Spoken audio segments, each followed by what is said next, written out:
Hi, I'm Todd Nathanson. Help! I'm Lena Morgan. This is a song versus song bonus episode. Every year, for some reason, misplaced nostalgia is my best theory.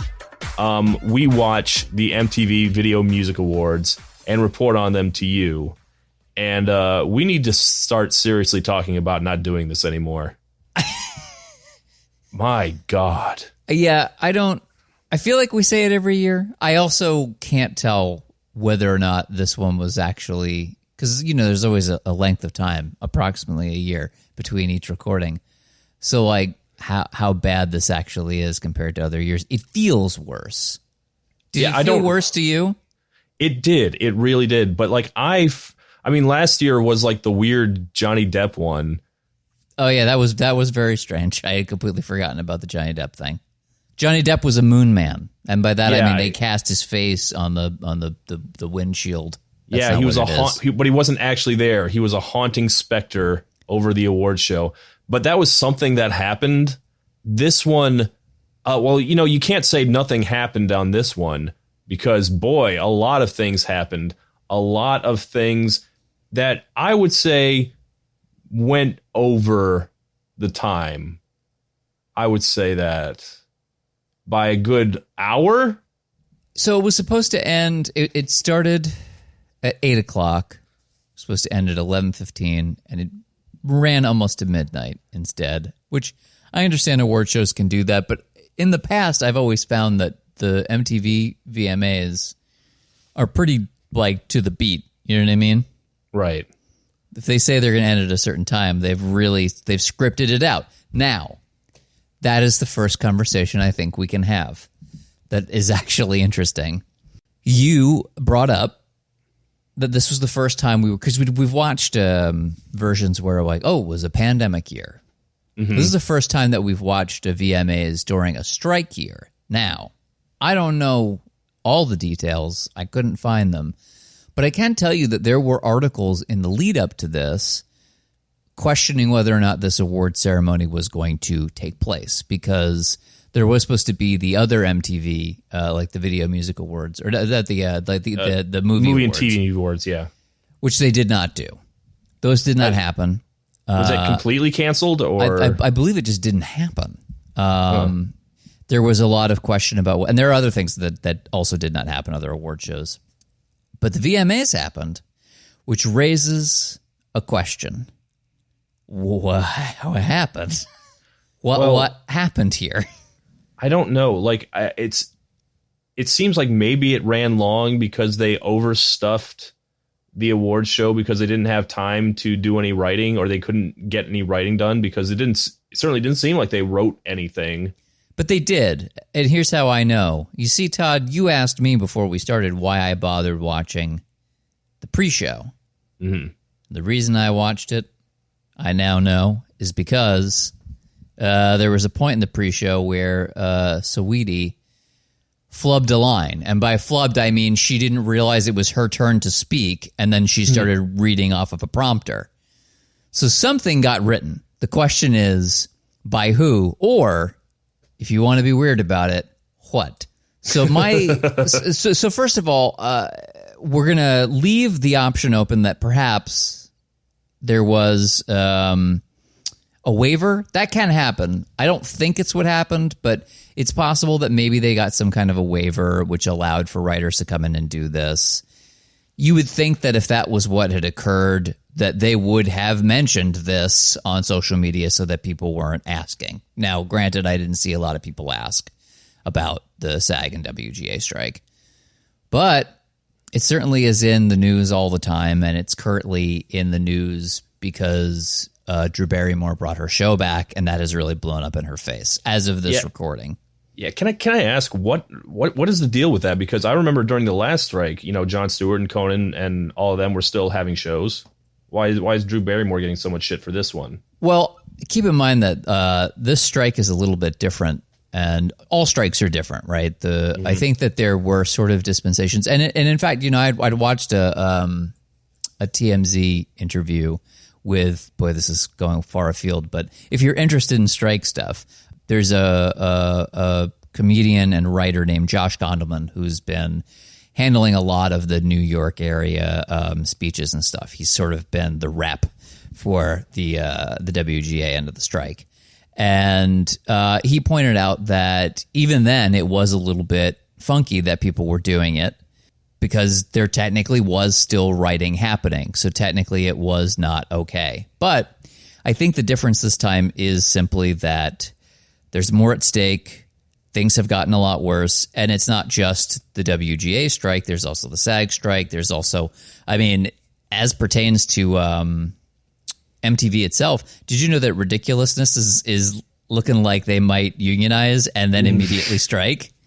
The one thing MTV has anymore. They air 100 hours of it a week. They had Ridiculousness. The people behind it had released a statement basically talking about how much time it is that show takes up on the MTV docket versus how much they make as compared with other writers who do the kind of work that they do. And let's just say that they are not compensated well. And by that, I mean they're compensated significantly worse than the people who already are not compensated well. So all of that is to say that the Drew Barrymore thing is because I think the stakes are bigger and there are more active strikes going on. There's looking like there's going to be more strikes on the horizon. There's a possibility that a lot of reality television is going to come together for a strike. This has nothing to do with the MTV VMAs for the most part. It might explain why the VMAs were the way they were this year, but also I don't know, like back when the VMAs were big, like in the 90s, what did it have that it doesn't have now? Because like they were all like sorts of big fucking names, big, Taylor was there, Olivia Rodrigo was there, Nicki was there, Doja was there. These are, Peso Pluma, who's like the new hotness. Like these are decently, people you would expect to get at an MTV VMAs if they were still big. So what is it missing? I suppose you could argue that it could be structure. That's a good one, yeah. Because they've certainly in the past had sort of not super well hosted things. This is not the first time that Nicki has been host. I believe she hosted last year, in fact. Mm-hmm. It did feel like last year they had more of a structure to it. Certainly in the past, what I remember of the VMAs and the movie awards was that there was scripted content, right? People would come out and do bits and stuff. Yeah, the lack of skits does feel like a big thing because like back when MTV was a brand that mattered, they were fun. And this was just no fun. Yeah, like you would expect there to be actors and stuff. Like I guess Jared Leto was there to promote. Well, he was there as a capacity as a rock star. Right. There's a limitation. And also Jared Leto is not fun, but he's never fun. It's never going to be Morbin time, Todd. Anyway, yeah, look, the show was bad. This is the only reason why I bring up the WGA and the SAG stuff is because it does make me think that's part of why it was worse. And there were moments where the way the stuff was written, it started to seem like maybe they had used like a chat GPT in order to script some of this stuff, because you'd watch like Mary J. Blige fucking introduce Puff Daddy and it come out all wrong, weird. And I don't think of her as having a hard time speaking in public. She was definitely struggling with that prompter. And I can't prove it. I don't know anything. But I'll tell you, it did on a couple of occasions make me think, I wonder if they used AI to write some of this stuff. Because it just seemed ever so slightly off, and it made the whole thing drag. Regardless, I mean, it's an interesting question, and I wonder if it's a thing that we'll hear more about. I don't know why I wondered that. No one's going to care. No, we're the only two people who watch this. That's not true, and you know that's not true. We were in a chat with people talking about it. Anyway, yeah, so that was like one of the first things I feel as though we were sort of kind of talking about a little bit about the show was, where does this land? How is the SAG and WGA strikes impacting this show? And really the short answer is it's just longer, less well-structured, and worse. How did it end up so long? That's my question. Like it's past midnight. Like, we recorded this right away, and it's past midnight on your end. I'm very lucky that I'm on the West Coast right now. Yes. It just seems like everyone's asleep at the switch. Like, no one cares, and they just, like, everyone who wanted to be on it could be on it. I don't know, like, for the first hour, I was kind of rolling with it, or at least I was trying to. Well, sure. I mean, like, Lil Wayne opened up the show. Okay. Honestly, that kind of, like, hit weird for me because, like, Lil Wayne is, one of the greats, but, like, I don't know if anyone's, like, really popping off for that particular single. No. Like, last year it started with Jack Harlow doing First Class with Fergie, and, I don't even like that song, and I don't think, but, like, Jack Harlow was of the moment in a way that Lil Wayne is not. I wouldn't have picked him as an opener. Yes, I can get that. I think it's also interesting that when Nicki was supposed to come out, it took her an extra second because she lost a shoe. And that really just felt emblematic of the whole night, It's like the tire got like a hole in it, right? Like the tire ran over a nail. It was just constantly losing air. And it's not like fun anarchic like the Golden Globes or like the VMAs of old. It was just like out of obligation, which we say that every year. We say out of obligation the same way we cover it out of obligation. Yeah, boy. Maybe this is the last one. And also, I don't want to skip over it because it was Lil Wayne, which you can say maybe not the most of the moment, but it was him. And then immediately after that, like they had two performances at the beginning. So it was him, and then Olivia Rodrigo came out and did Vampire and Get Him Back. Right. Like if you're going to like start off with a bang, it seems more obvious to me that you let Olivia start. But it just didn't seem like they had anywhere else to put Lil Wayne. So it was like, I guess you're starting Lil Wayne. I guess you're the opener. I guess so. It would have made a lot more sense for her to start, especially considering the fact that as of this recording, Guts is a new record, and people seem to be generally pretty pleased with it. Yeah. Yeah. It's gotten a very favorable response from critics from what I've seen. Did you want to take this moment to weigh in on the album? Have you listened to it much? The album's good. I liked it a lot. I've only listened to it once. Matter of fact, a lot of songs I've been meaning to get to. I heard them tonight on the broadcast we're talking about. So I've been busy with other things, including my actual work. But I do like Guts quite a lot, which is saying something because I still have not warmed to Vampire at all. But I like the rest of the album quite a bit. So I have listened to it a few times, and I'm still formulating my thoughts. Anyway, the reason that I bring that up really is because you would think Olivia Rodrigo, new record, she showed up to the show. She's here at the VMAs. Surely she'll get at least one award. It seemed... did she even stay? I didn't see her a single time. I'll tell you, this is the big, it feels, conversation of the night is it's Taylor Swift's world. We're just living in it. It wasn't the VMAs. It was the TMAs. Taylor Music Awards. It is... I am honestly impressed that they managed to keep Taylor coming back to the scene of the crime. But you say that, but it occurred to me partway through that Taylor Swift loves the VMAs. She really does. She's like she was there the entire night, right in the front row, cameras in her face the entire time, and she just seemed to be having a blast. Every single act, every single person. She should love it. They keep giving her all the awards. It has occurred to me that not only does she have a tendency to do very well at the VMAs, but also when else does she get to go and see a bunch of live performances? That's true. Because she's working all the time and she's so famous. I truly don't know what kind of a private life she has. I'm not even thinking about like romance stuff because I don't care. But like, how often does she get to go and see artists she likes perform? I don't know. I think there's a possibility it's not terribly often. So here she is, and I think the reason she likes the VMAs is because she does actually get to do that. She gets to go and watch all these people who she likes. She gets to accept an award from NSYNC You know, she gets to dance to Shakira. She gets to dance to whoever, you know. She gets to walk over to Nicki Minaj and refer to her as her favorite Sagittarius. Yeah. Everybody loves Taylor at the VMAs, and Taylor loves everybody else. It's a love fest for her. She's keeping that award show alive just through sheer force, it seems like. And, like, she just... I don't know, like...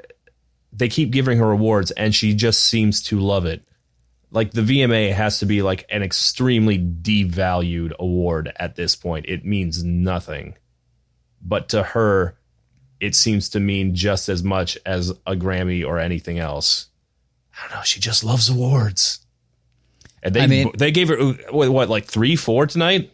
She was up for 11, and the thing is that I'm not sure if everything she was up for they even announced the winner for. So I think that everything that they announced that she was up for, I believe she won.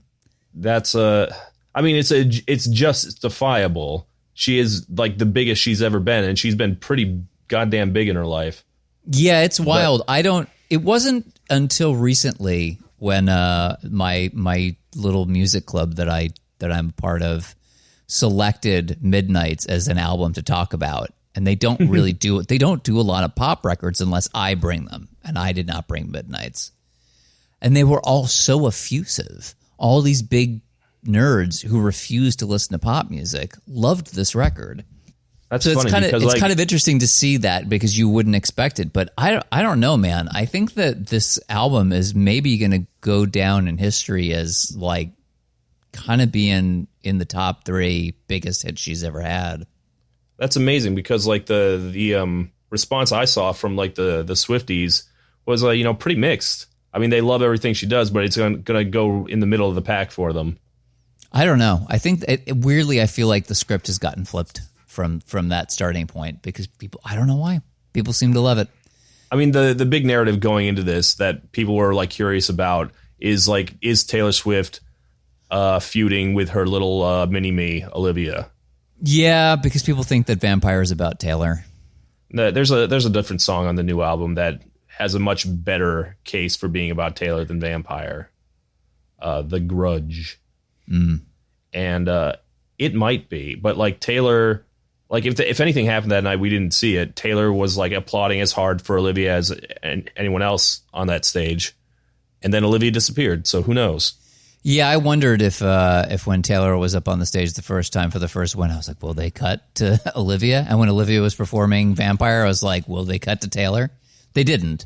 I can tell you that Taylor Swift wore a Versace dress, and it was very nice. It was a good dress. I don't know. The song that people think might be about Taylor goes, "You have everything, and you still want more." And they gave her more at this show. She has so much, and they gave her more and more and more tonight. It's a very weird relationship Taylor has with the VMAs. I expected her to announce a new album again, just like she did last year. There was a moment in the show where Nikki said she was going to announce something at the end of the show, and it didn't happen. Did she? Yeah, I think it's the second time she's done this. Lord knows what Nikki's doing ever. She does what she does. She swore that she was going to be good, but then she occasionally would call to the audience and ask, should she be good or should she be bad? She did drop a couple F-bombs that they had to bleep. That's not bad. That's not bad. I know. She was on form tonight. All right. In the past, we have tried to recap everyone who performed. I don't think we'll be doing that tonight. No way, because most of it I didn't remember. Yeah. So why don't... Yeah. There was too many crammed together. There was no structure to the show. So what was the highlights for you? Oh, gosh. Do you have any? Yeah. I definitely remember being deeply shocked at how much I liked that medley of songs from Demi Lovato. Oh, yeah. She was pretty good. She did her... not her new stuff, her old hits, but in the new right. Rockway, she's doing this new Yeah. version of old songs that she'd announced. I'm not really paying a ton of attention to Demi Lovato, to be honest, but she announced it on the pre-carpet, And then she went out and played a couple of songs, and she ended with Cool for the Summer, and it melted my face off. It was very good. Yeah, she's always been a rock star at heart, I feel like. She if in a different world, she's like fronting the Pretty Reckless or something like that. I thought Cardi and Meg doing bongos was pretty good. Yeah, that was a song I've been trying to get around to listening to all week, but I got sidetracked by work, so that was my first exposure to it. It's no WAP, but it's pretty good. What did you think of Doja? Doja, I would say, was one of the performances I picked as a highlight. I agree. Like, so at the very least in the top 5, probably top 3. I liked her a lot. I thought she really did well. I liked the business suit that she came out with. I thought that was a good look. And I'm glad she is like still not giving up on Attention, which it didn't really do well on the charts, but I liked it a lot. And I thought it deserved better. It was up for so many awards tonight. I don't know. It was just because they had to put Doja up for something, I guess, to get her to perform. But I don't know. It doesn't seem like anyone really took to Attention. But the other single is the one that's taking off, Paint the Town Red. It hit number 1 today. How are you feeling? Because Doja, you sort of famously have never really been able to grab onto. You just have never really liked her stuff.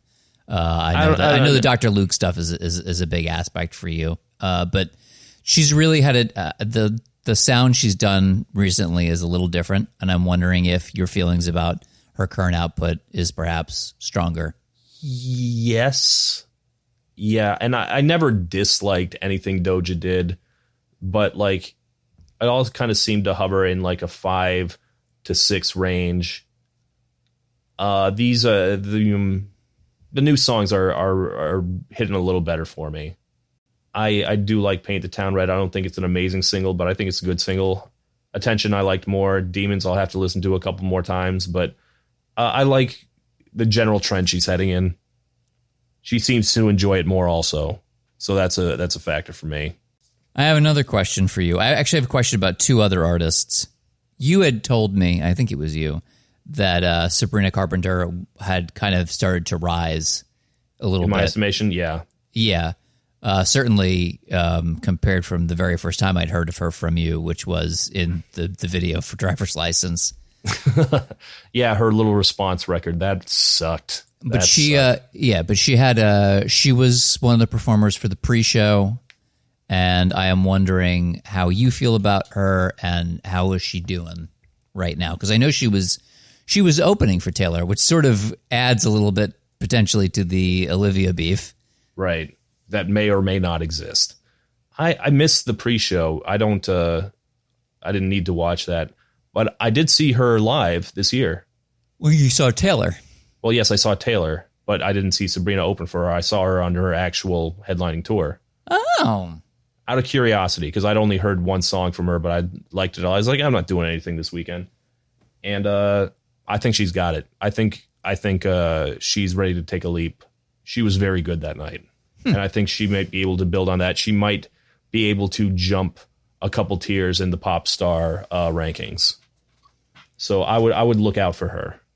I'm curious what she does next. Potentially by contrast, there is an artist that I feel like for the last couple years MTV has been trying to push. And this year they had her come out to deliver, who won the Best New Artist. She also won the Video for Good during the pre-show. Has an album coming out, I believe, by the end of the year. And that is an artist I know that in the past you have not liked. Her name is Dove Cameron. I mean, I've only heard the one song from her. Did I say anything about that? I just remember you. I mean, I don't think we said it on any podcasts. I think you said to me privately that you did not particularly like that song. Are Dove Cameron and Sabrina Carpenter on the same show? I don't know. They're both Disney girls, right? I believe that Dove is. I mean, yeah, I guess they all are. Olivia is too. It's a weird thing that's happening. But yeah, I don't know. It's one of those things where you are far more plugged into the more mainstream side of things. I've only heard one song from Dove Cameron. I'm not super. It didn't super interest me. Great, we can move on. Right. What did you think were the best performances? Doja was the one that I remember. The other one I really went out for was Shakira.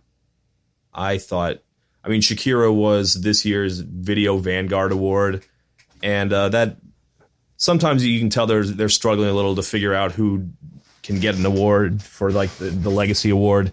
Shakira is having a real big year, which is good because she might end it in prison. But did you not know about this? No.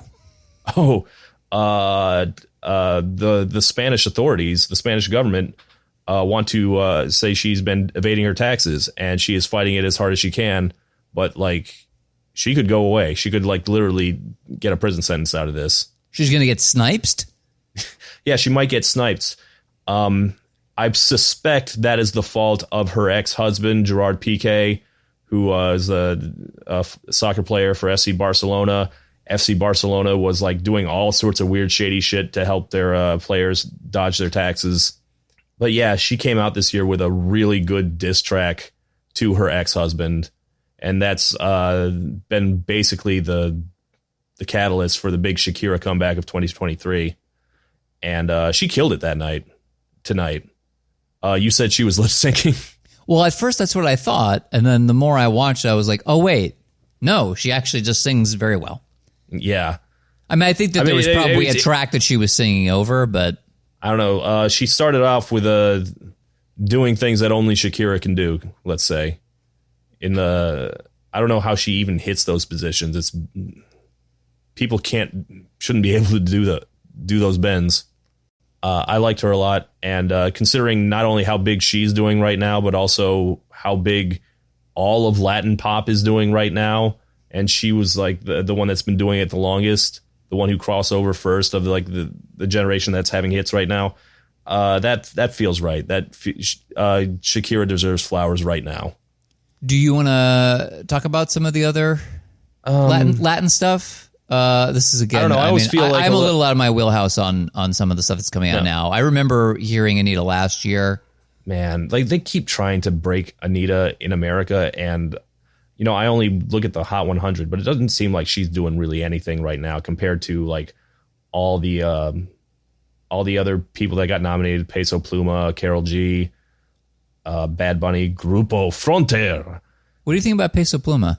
What did you think about the performance tonight? I mean, Peso Pluma is like one of the oddest stories of the year. Like, this kid was absolutely nothing when the year started. He's like 18. And like the regional Mexican is not something I'm like super interested or know a whole lot about. I am, but because, he's been around so much this year, I'm starting to get a taste for it. And I think he did a really good performance today. Like I said, I'm not like super into this kind of music, but I understood why he was famous watching that versus Anita, which, I mean, I'm sorry, I get Rita Ora vibes off of her. Like it feels really forced to me, and I don't get it. I know like she's much bigger than Rita Ora is in her home country. She, but like I just get BB Rexa vibes or like Chloe or like a bunch of other failed pop stars that just they push so hard and they never get traction here.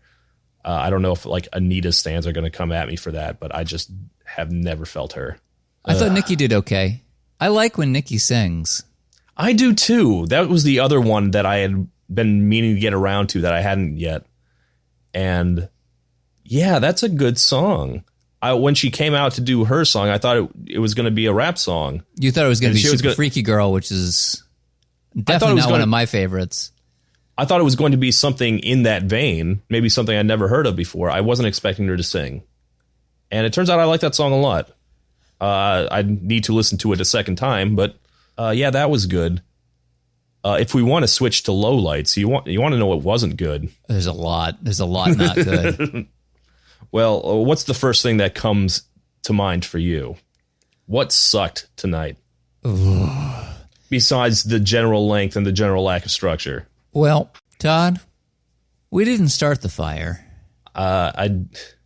Maybe we should have. I know. Well, all right. So I don't actually think that's not actually a low light. I mean, I hate that so much, but I don't think it was badly performed so much as Fall Out Boy doing a sequel to We Didn't Start the Fire is a sign that I am in hell, and it's not just because there was literal fire behind them. Like the crowd seemed to like it. And I'll say this. for everything that is terrible about that version of that song, it doesn't sound bad. Like with they rock it pretty hard, and like I generally do not like Fall Out Boy's covers. I think they generally get them wrong. Musically, that's fine. Conceptually, it is terrible. Like, and I may not get a chance to talk about this in like a regular episode because it wasn't a hit, but good God, what a piece of shit. Good fucking God. Like, no. Like this is not like a hot take. No one likes that song. Well, apparently that's not true. I mean, like it's an easy dunk, but like the fact that it's not in chronological order, it's a giant mess. It seems like everything is just entirely randomly picked with no thought to it. Also, just the fact that it is a new version of We Didn't Start the Fire, like your history teacher makes you write in 12th grade. Like, I've got an idea. Why don't we do a modern update of We Didn't Start the Fire? There are hundreds of those already. I can think of 10 off the top of my head I liked better than this version of it. God, I just don't remember Fall Out Boy being this fucking embarrassing. Also, I don't get what the Patrick Stump was wearing tonight. I thought it was James Corden. I really did. He had a Pharrell hat and he had the Kanye squared thing going on. I don't know. Maybe he was trying to capture like really important cultural moments in a music video kind of a way, or a music type of way generally. Anyway, it's not actually a low light. There are two musical lowlights and one low light that will get me in trouble if I talk about it. And I'm going to talk about it. All right. The musical lowlights, boy, for a 50 years of hip hop celebration. Woof. That was the absolute worst. I actually don't know that I have seen.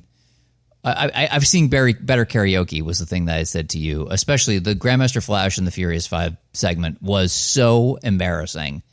They were just all over the place. When DMC came out and was doing stuff with LL Cool J, LL kept being off the beat.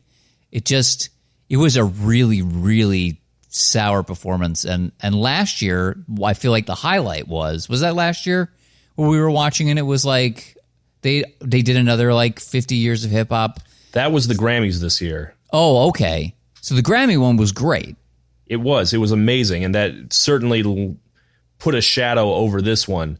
But like, for one thing, this is the second thing of the night that bothered me that it wasn't in chronological order, because they were all over the place. Like, like the Grammys one started with the 80s, moved to the 90s and the 2000s, the 2010s and the 2020s. This one, they got like 6 people and they performed out of order. It was a giant mess. They started off with Grandmaster Flash. They moved to Slick Rick, and then Nicki came out doing some of her mix from her original mixtape that got her famous. Then Lil Wayne came out to do a Milli, and then LL Cool J came out to do some of his hits.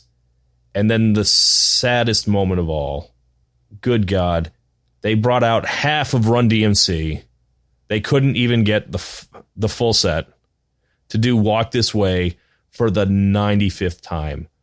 I don't know how, like, do Run DMC just live at awards shows now to do Walk This Way? It was agonizing. And I mean, except for, like, the Lil Wayne and the Nicki stuff was fine. because they have the juice, right? They still have it. Yeah, and they were. I heard Lil Wayne was supposed to be at the Grammys one. He had to drop out at the last second. Lil Wayne and Future were supposed to do something, and they had to drop out. Yeah, well, wait, wasn't Future supposed to be at this too? Was he? I don't know. He wasn't. Yeah, I mean, he was listed on the website. Did I go to the bathroom and miss Future? Did I miss the Future? We have to go back to get Future. I hate this so much. Yeah, I mean, it was that moment where you're like, boy, that was bad, and not quite as bad, but still not good. Was they decided to sort of do a not Video Vanguard? Or was it the Global Icon Award? Right. For Puff Daddy, and that also was pretty weak. He had his son come out to do Mace's part on Mo Money, Mo Problems, and is Mace busy? I don't know. I didn't think Just that one was the that, general lack of the family that you associate, right? Yeah, the bad with boy the family. with the bad boy family, like they just weren't there. I did like that he brought out Keisha Cole to do Last Night. I like that song. Yeah, but he did not. Can you imagine? He did not bring out Jimmy Page to. That was my joke, you bastard. Oh man, the ultimate Puff Daddy lowlight. I mean, like, Puff Daddy has so many hits and he's been around forever. He's had certainly a long career, but has he had like a career you'd want to honor? Is the question. I am not going to answer that question. I'm not taking that bait. All right. I mean, I think the answer is probably yeah. I mean, yes. I mean, he's had too many hits to he's had enough hits to overshadow the misses, I guess. Like, I still light up for Bad Boy for Life. Yeah, but, I just for me that overall performance, because of the lack of who you'd expect to be there, it made the whole experience feel really hollow. Mm-hmm. Right, so I'd call that a low light. Did anything else even remotely strike you as even memorable? Because there was a lot that happened. There were lots of K-pop. There was lots of reggaeton. There was people I have heard of, presumably at some point in the past. I don't remember because 40 minutes in, I gave up trying to take notes. NSYNC reunited. Yeah, I mean, but they didn't perform. So yeah, like, I was expecting them to perform. I don't know. They're building up to something. What are they building up to? Well, they're going to build up to saving. Taylor Swift said that. I don't know if there's any truth to it. I mean, they have Justin Timberlake has his boy band themed Trolls movie coming out. Yes, he does, and he needs a win pretty fucking badly. I think an NSYNC reunion is his break in case of emergency. Sure. So, yeah, I don't know. None of the other stuff. I guess like they would do these weird things where they would have artists come out and do like 30 seconds of a song, and then come back and do another 30 seconds of a song, and then come back and do 30 seconds of a third song. Yeah, they did that to like 3 different artists. Yeah, they have the second stage that they've been doing. The Grammys do that too, where like if you're not good enough to play the VMAs, but someone is trying to promote you, you'll get like 30 seconds before the commercial to make a case for yourself. Yeah, so there was a band called The Warning that did that. There was Renee Rapp who did that, and there was where is Kali. The third one? Who was it? Kali. Oh yeah, it was Kali. Those were the 3. And I would say there was a fourth, Steven Sanchez. Oh, I didn't even clock that. Boy, that's embarrassing. I think he only got one song though. Kali, pretty good. Mm-hmm. It was kind of hard to speak to the other ones. I feel like Renee Rapp's got some juice at this point, right? I am aware of her existence. It seems like people know who she is. Not me. I'm 43. I don't know anything. But maybe. I couldn't get any feeling off of The Warning at all, other than I guess they did some stuff with Taylor. They opened for somebody. I don't know. Could be Taylor. Everybody opens for Taylor. I'll tell you one thing that I thought was kind of curious was that they had a country singer there for like, I don't know if I don't know if they've ever had a country singer at the VMAs. And she came in there to take it down a notch, which is I'm not sure that's the vibe you want if this is a very rare crossover opportunity for a country singer, especially her, because I don't know how well she's doing in the country world right now, and she's cute enough to cross over to pop if she wanted to. Maybe she did some stuff with Halsey, I remember a couple years ago. Well, do you want to say who you're talking about? Oh, her name's Kelsey Ballerini. Sorry. So Kelsey Ballerini, the thing that I thought the performance was good. Like you said, it's kind of, it was a real mellow performance. The most exciting part of the performance was that I don't know who did that quick change, but it was great. Did you notice that? Because she was in a white dress, and then all of a sudden there was smoke, and the smoke was there for like a split second, and all of a sudden she was in this black mini. Very good quick change. Whoever was the costume person who came out and did that, whoever was her dresser, deserves a lot of flowers. That's a weird thing to say, but It was a great quick change. That's what I remember about it. The Stray Kids, I didn't feel at all. I liked TXT when they came out. I thought they did a song with Anita. They did. I liked that one better than the one she did solo. Yeah, that song had a structure to it. You know, that thing that the VMAs didn't have. Yeah, the Stray Kids one, I don't know. A lot of K-pop just makes me feel like I'm getting punched in the face. Like, well, the thing about them is, so are you familiar with the television show American Dad? Yes, I know it exists. Okay, so there's I watched the first couple seasons. All right, so that show gets very weird the longer it goes. But they had an episode where the son on that show, Steve Smith, is going to try and be in a record-breaking boy band. And the thing that makes it exceptional is that they have a ton of members in the band. And the name of the band is B12. You got to get a shot of B12 because there's 12 members of the boy band. And when I watched these guys, I was like, is this B12? Why are there so many members in this group? I don't know. There's like a K-pop group. I'm not into the K-pop world. I was just reading about one that's like actually like 4 bands combined. Like they have like an umbrella group for like the group, and then they are split into 4 separate sub bands. I don't know. Like I remember when I saw BTS, I thought that was too many members, and there's only like 7 of them. And I was like, God, how do any of them get paid? There's B12, too many, baby. B12 is coming. And how many Stray Kids are there? 8 of those. That's too many. That's just too many. Maybe that's where they round up all the strays. They just get shoved into Stray Kids. That's so stupid. Shut up. I thought it was bullshit that New Jeans wasn't nominated for K-pop. They're the only K-pop band I'm really into, but they didn't get nominated for anything, and they had a huge year this year. Well, maybe they said early on that they were not coming to the VMAs, and the VMAs, as you know, gives the award to the people who show up. Yeah, are you here? You get the award. That's why Taylor does so well, because she shows up every year. Yeah, like she's keeping this thing alive just by being there. Like I want to be really clear. Every time Taylor Swift wins an award, that award is not for best song, best music video. She's getting perfect attendance. The award for best Taylor goes to, I don't know, in the group chat, we were when they gave out best director. It's like, well, oh, man. They made this award so that they could give it to Taylor. It's like, I really thought Director X was gonna get it. No, yeah. They gave it to the one director who's a famous pop star. Yes, Kelsey Priest. I said that this year they had the best K-pop, and I was like, next year it's just going to be best T-pop, isn't it? I mean, that was a humongous, well-liked hit. You can't say like they were forcing it. You know, Taylor I like Swift. Anti-Hero. You know I like Midnights. You know that generally speaking, despite what people think of me, I like Taylor Swift.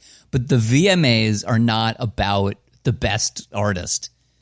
That's not what that's about. It's did you show up? Did you do a thing? Do we like you? It's a popularity contest. That's it, through and through. And it has been for a very long time. So maybe it always has been. I mean, I'm just saying, it doesn't strike me as like total bullshit like when the Grammys give yet another award to her or John Batiste, like groups that own, like artists that only the Grammys like. Like, obviously, the VMAs are going to give awards to people who show up for the VMAs, but it doesn't, like, stink. No. Anti-Hero. No. I like Anti-Hero again. Awards. I like Anti-Hero. I like Taylor Swift. I like Midnights. I am aware of the fact that the reason that she won so many of those awards has nothing to do with the quality of the music. The quality's there. That's still not why she won. She won for perfect attendance. Yeah. And for all the people they managed to get there, it still seemed like it's more defined by who doesn't show up than who does at this point. When they gave out Best R&B Album, not a single person was there to accept the award. The Weeknd wasn't there. SZA wasn't there. Chris Brown wasn't there. I forget who else was nominated for something. I mean, Chloe was there. She was nominated, but like, There's no way you can justify giving Chloe an award. Like, she flopped very hard this year.